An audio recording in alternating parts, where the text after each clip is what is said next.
Hi, I'm Austin, and I don't know. I I was born in Rochester, New York, and before I was able to even walk or talk, I moved down to Alabama to get away from my family, or at least that's my parents' reason for moving.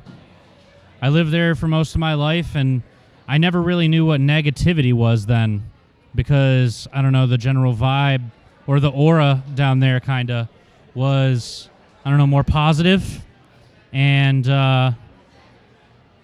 when my parents decided that they wanted to move back to New York for the same reason that they left it, because my dad's parents were passing away, I thought, wow, I'm 12 years old, and I just built up like a good reputation with the people that I'm surrounded by every day at school and all my friends, and I was devastated that we were moving away when I finally felt like I found a place where I belonged.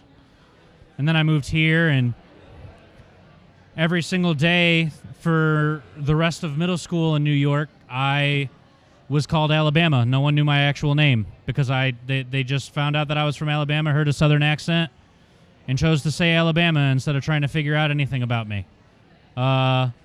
Which is when I started going through what they call that scene kid phase, where you straighten your hair and wear a bunch of clothes that are too tight for your body, even though, whatever, it's a fashion trend. I had one good friend when I moved here, and drugs ruined that. He's now in and out of rehab, doesn't know how to get his life straightened out. Went through an ordeal that I won't broadcast that ended up becoming a huge problem in high school, where I won't say the story or the reason for the nickname, but people started calling him Candlestick, and because I tried to be his friend through everything, I got called Candlestick Sidekick and was made fun of just for associating myself with him.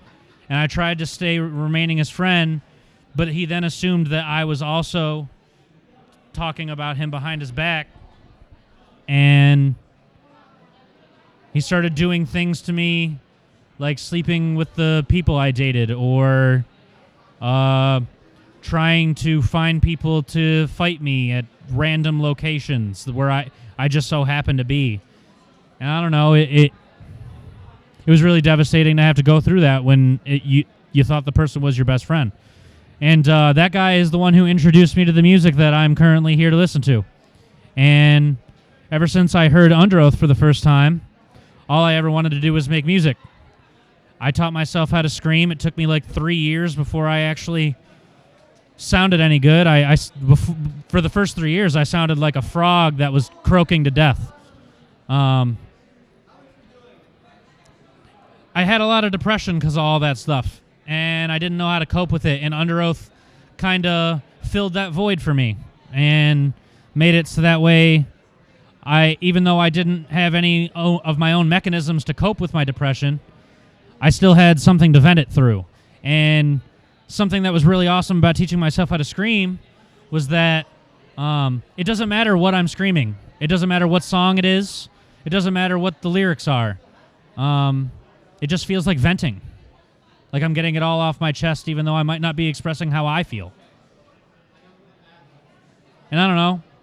Even though every step of the way, it feels like there's always an obstacle or a hurdle that I have to make to try and make music work, I still never let it, I don't know, make me give up. I don't want to give up. And I guess that's my story.